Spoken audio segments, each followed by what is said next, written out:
Boy, oh boy, I don't want to repeat the last 2 weeks anytime soon.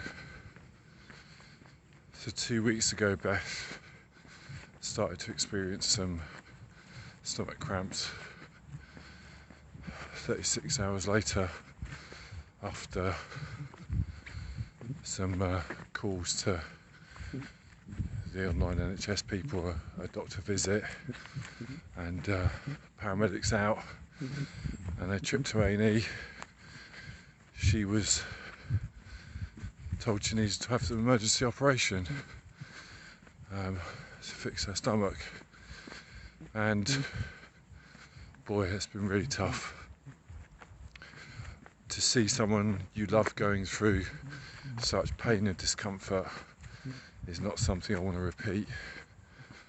The feeling of helplessness when they're in hospital and you're at home, you're trying to keep things together, you're keeping things the way they should be, so she comes home to a house that's in order, you're looking after your son,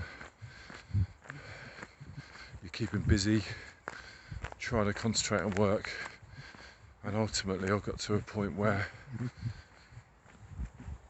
I realised that I just couldn't keep doing it.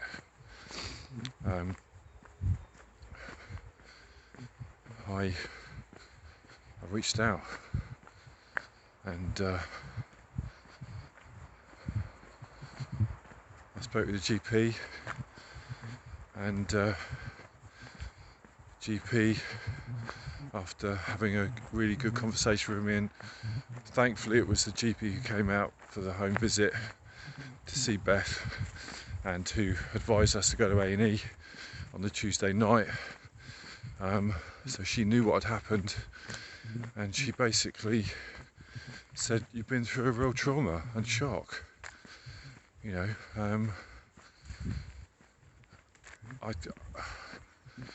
The only way I can describe it is I felt constantly on edge, like adrenaline, fight or flight kind of butterflies. I was waiting for what the next thing to happen was.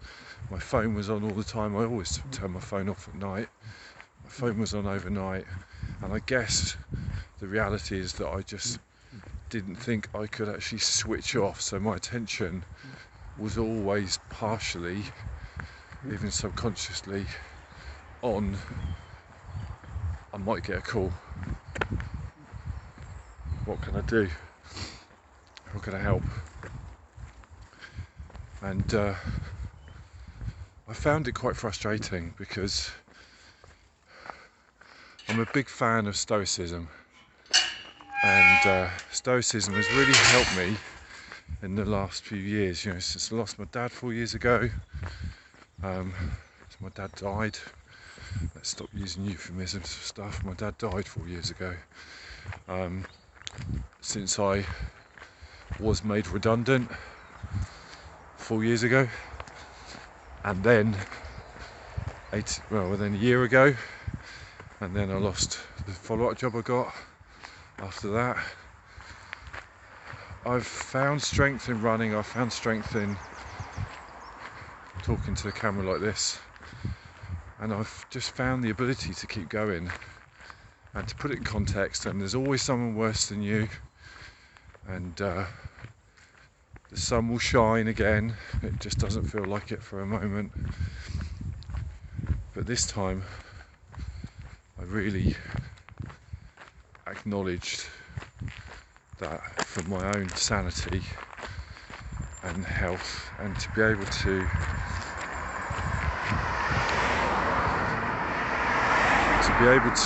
look after my wife when she comes home, and thankfully she's been home for the last 2 days. I needed to make sure I looked after myself, and as a man, that's something we often struggle with. You know, we just power through, we just get stuff done. But I always try to be honest in my posts on social media and sharing my thoughts like this, and I really struggled, and the GP signed me off for this week so that I don't have the stress of work which I could already feel building. You know, my employers have been absolutely fantastic. You know, they don't put any pressure on me.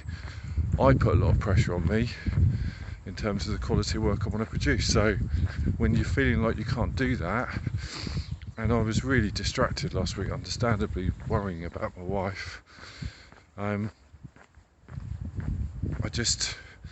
GP said the best thing is for you to basically take this week off to focus on looking after you and looking after your wife, and then go back to it. And I was diagnosed with acute anxiety.